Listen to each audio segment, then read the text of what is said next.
Hey everybody, welcome back to This Old Trike. Today, we're not really talking about three-wheelers.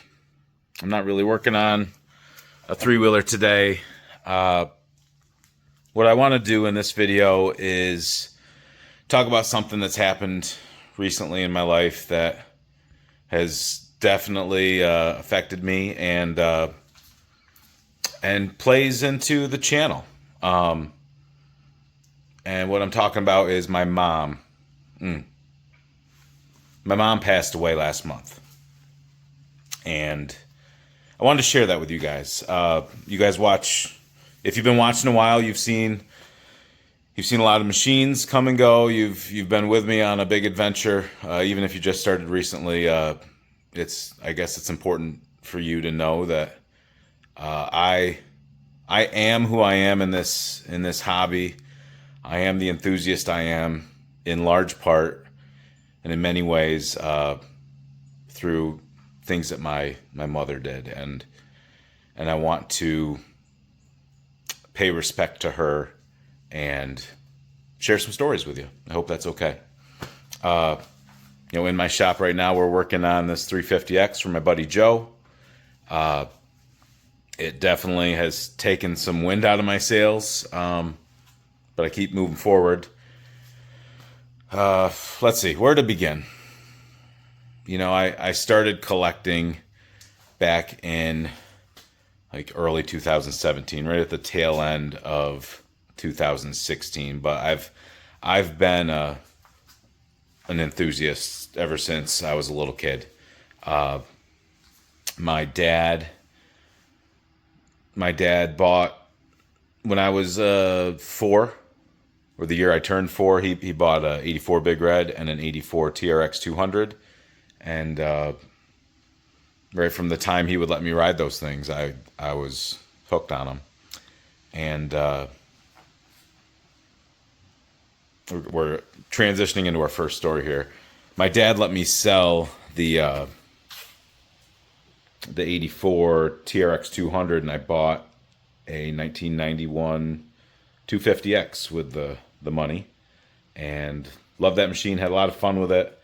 I'll put some pictures up of different things along the way that are appropriate. But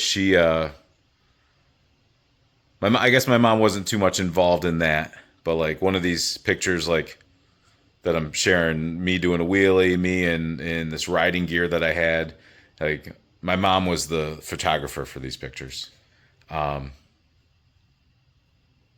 Eventually that 250X, I sold that, and I wanted to buy a 350X. And in upstate New York, we've got the WANAD Digest. I don't know if other states, other areas have the WANADs. It's like the classifieds, but you had to go to the coffee shop, the local convenience store, and pay $1.25 to get it, because there was no Facebook Marketplace, there was no Craigslist, there was no internet. Al Gore hadn't invented it yet. So, well, maybe he'd invented it, but they were just using it for military or whatever.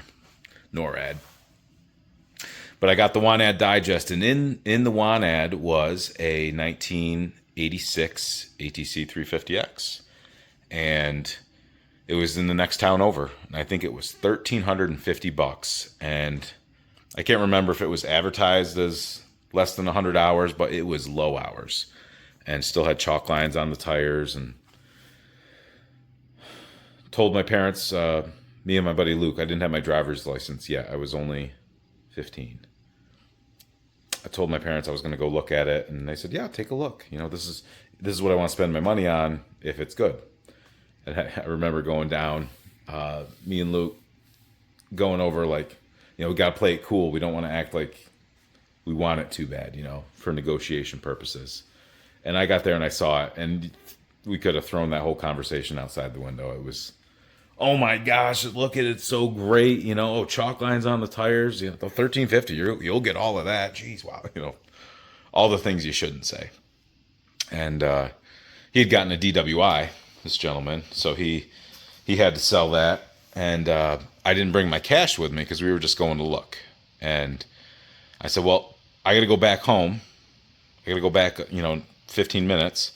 and grab my cash, and I'll be right back. And he said, cool. He goes, I got somebody coming in the morning, so, just keep that in mind. And whether or not that person ever existed, I don't know. But I don't want to chance it. So I went back home, and my dad always went to bed early. He had laid down. I don't know what time it was. It was summertime, but it could have been 7:30, 8 o'clock, and he was already in bed. So me and Luke come in the house. I went into the bedroom to talk to my dad and get his blessing on this, which I needed at the time. And Luke was out talking to my mom, and my sister was in the living room, and I was fighting a losing battle in the bedroom. My dad was like, nope, you're not going to buy the first machine you see. Because when I bought that 250X, we looked at an 87 that was beat, and I just wanted it because it was like exciting, and he talked me out of it. We drove away, and he was right. It was junk, and it was tough at that time when you're excited to get a new machine, and the one that I ended up with was much better, and I did learn from that. But aside from that, this 350X was gorgeous, and the price was right. So he was not having it. He's like, we'll go down and look at it in the morning. I was like, no, there's somebody coming in the morning. We got to buy it now. But he's already in bed. Nope, we'll look at it in the morning. So I walked out. What I didn't know was that Luke was just talking about what we had just seen. He's like, oh man, the thing's amazing. I don't think the guy ever even wrote it. And he was just nonchalantly talking about how nice the machine was. And when I came out, just devastated, and it's like, can't get it tonight. Maybe the guy won't show in the morning. I don't know. My mom said, let me go talk to your dad. And when she came out, she had the envelope of cash from me selling my four-wheeler, and she said, go get it. So that 350X is really what set the hook with my passion for three-wheelers. This is me on that machine. That was back in like probably 97. I was driving at that point. So look at Eye of the Tiger right there. Oh yeah. Oh yeah. Anyway. That was it. These were aluminum rims on the back. I don't know why it had aluminum rims. Those are stock tires. But he gave me the green light. And went down and bought it. Which she was always the stricter parent too. So that was just unexpected. But had I not got that 350X, who knows what I would have got. Might have all ended up the same way, but she played a big part in that. And in more recent times when I was collecting, she would go to Tennessee for the winters. Even after my dad passed back in 2016, she was going down there, and there were times that I would find things on Marketplace in Tennessee. And I think the first thing she bought on my behalf and drove home from Tennessee was a little ATC 70 for my daughter. And she went and met with the guy, and as long as the guy or the seller could load the machine in her vehicle, she was willing to do it. She did that 70. I bought a Christmas special ATC 70 from Texas that got shipped up, and this is a long story, but the guy, we negotiated, and he wasn't going to deliver it all the way to me. It was like a U-ship type of arrangement. He was going to meet me down in Binghamton, and I was going to have to take time off work to do it. My mom said, I'll drive down. Me and Bev, we'll drive down and we'll grab it. I said, it's the same size as what you picked up before. Oh yeah, no problem. And she brought that home for me. I bought a 82 110 from a guy in Virginia. She had to rent a U-Haul trailer. get a ball. She didn't have a ball or a hitch for her expedition, but she had to rent an enclosed U-Haul trailer, get a ball, meet this guy in a Home Depot parking lot somewhere in Virginia on her way home. My dad's cousin Judy was traveling with her at the time, so my mom and Judy picked up this 110 for me and brought that home. And she was always willing to help. She loved watching the collection. She was an avid member of Honda Hoarders. I think she just liked being a part of it. And there were times when I would buy a lot of machines all at once, and I had some money invested that I was gonna take out to allow one of these deals in particular to happen. And she said no, I've got some more liquid cash, so why don't we do a personal loan with me, of course at no interest. So she was willing to facilitate things. There were deals I was able to do. I might have been able to do them otherwise, but she made it a lot easier.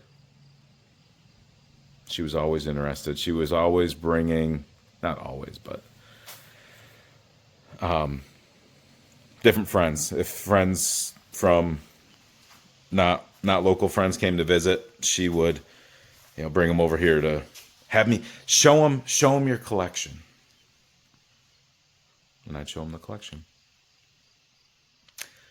But when I was at Trike Fest, I was checking in with her, and I noticed her voice didn't. By the end of Trike Fest, like when I check in, my voice doesn't sound good. Spending a week at Trike Fest, but I was like, Mom, you don't sound good. What's going on? And she's like, I don't know. I'm tired. And she hadn't been eating normally. She had dealt with a few different health issues, but the biggest of which that we knew of was psoriatic arthritis. She'd been on some medication that after a few years it stops being effective, and they'd switch to something else, and then that would work, and then after a few years stop being effective. And I think she'd done like 3 different medicines, so she was going to start back on at the beginning, I guess. And it really, she waited until she got home to New York to do that, because all their doctors are up here, and she had always scheduled things that way. So even though she started to have some symptoms, or what turned out to be symptoms, down in Tennessee, she waited till she got to New York, and then was seeing her rheumatologist. And anyway, didn't seem to be working, and she was just waiting for it to kick in, and it wasn't. And when I got home from Trike Fest that following Tuesday, some stuff happened. She had fallen, and she went to the hospital, and it was while she was at the hospital that they did a CT scan, and long story short, she was dealing with kidney cancer. Renal cancer that had spread to her lungs. So what she was feeling down in Tennessee wasn't from the arthritis. It was this spreading. And from the end of June through July, she was declining, and ultimately we had to decide to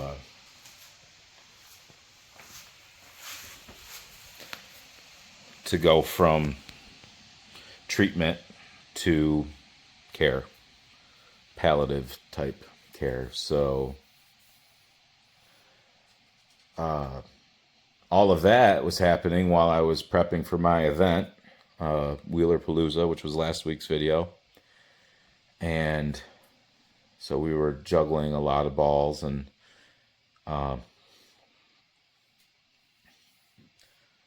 I give my my sister all the credit for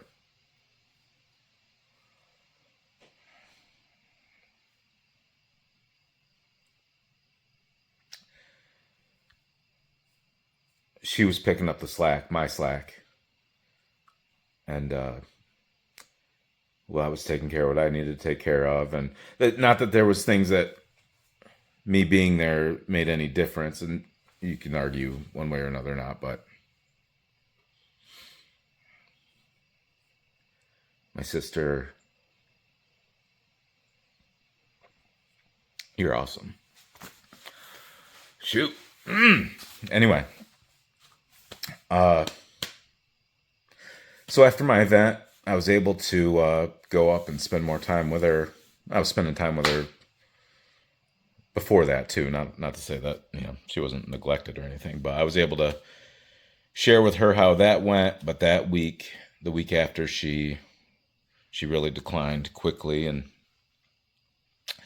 and that the Friday afterwards, Friday, August 8th, is when she passed, and it was very sad. I got to be there with her when it happened, so it's an honor, but at the same time, nobody wants this. I want to say nobody wants to see it happen, but like somebody's got to see it happen. But that has been the last month. It hasn't even been a full month. But I wanted to share that with you guys. I've been neglecting my social media because it's in the end it's all stupid. It's nice, it's fun, but family is what matters, and I just needed a pause. I tend to pause anyway during August because the buildup of our event and everything is just a lot, and but I haven't been motivated to do much, and I wanted to share that. I wanted, my mom deserves all the mention, and we only get one mom. Well, you could argue there's other scenarios where there's more moms, but you can only be born by one mom, that's for sure. And she had an impact on this channel, so she deserves to be mentioned. So that's that. I want to share some pictures at the end. Her and my dad. It's lost my dad in 2016, and that sucks. It's never easy or nice or anything when you lose a parent. But like I lost my dad, but I still had my mom, so I still had that parental umbrella, But there's no umbrella anymore.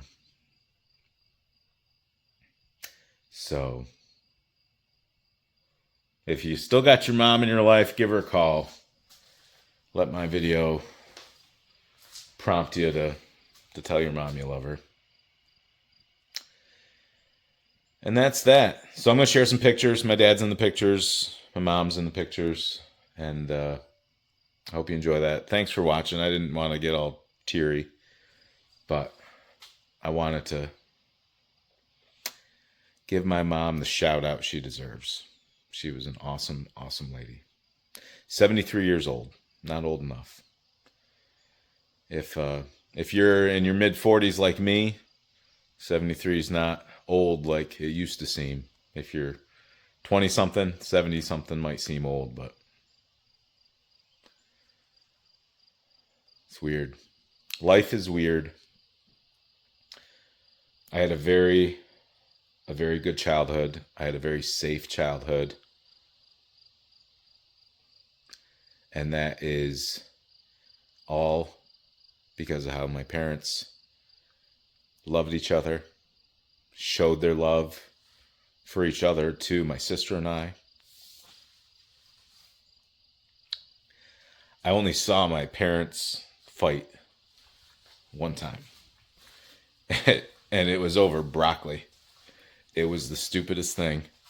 My mom always cooked dinner. My dad, I don't know if he could even fry an egg. Gourmet to him was making a bowl of cereal.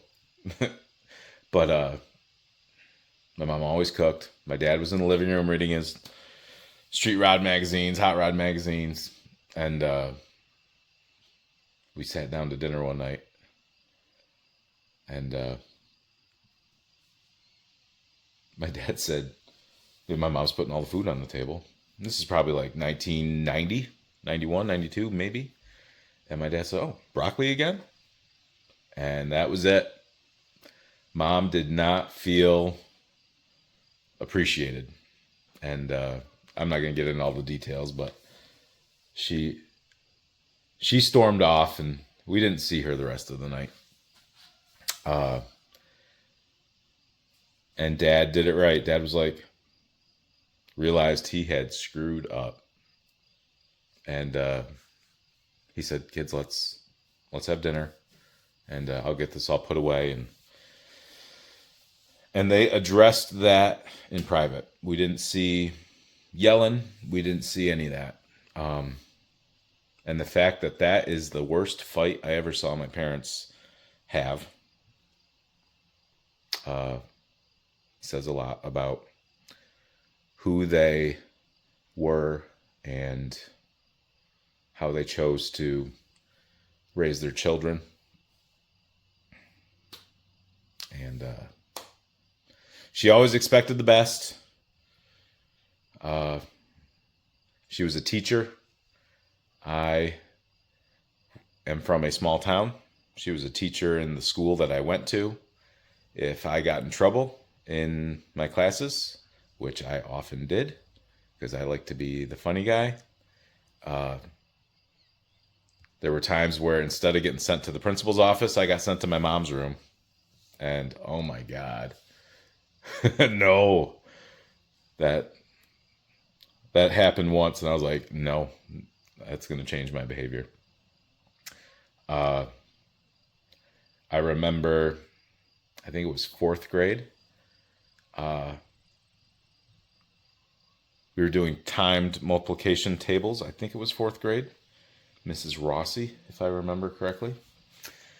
I was struggling, and probably because I wasn't studying at all. And eventually I was actually trying, and I passed. I got a 70 on the quiz. I don't know if it was 20 multiplication questions that you were just learning to memorize them, basically. Finally I passed. I came home, I was all excited, and I remember walking in, seeing my mom. I was like, "Look, Mom, I passed. I got a 70. She looked at it and she said, "Preston, that's a 70. That's average. Do you want to be mediocre your whole life?" I didn't even know what mediocre meant, but I knew I didn't want to be it. Holy crap. So that's the kind of tough love I got. But at the same time, wonderful household. She expected the best. She would call you out on your bullshit, whether or not you were her child or her friend or a coworker. She was the queen of the sternly worded letter. She knew how to frickin' hold a guilt trip over you. But that was for me to learn how to handle. But she was the most loving mother that any of us could hope for. So here is to Paula Frasier. Love you, Mom.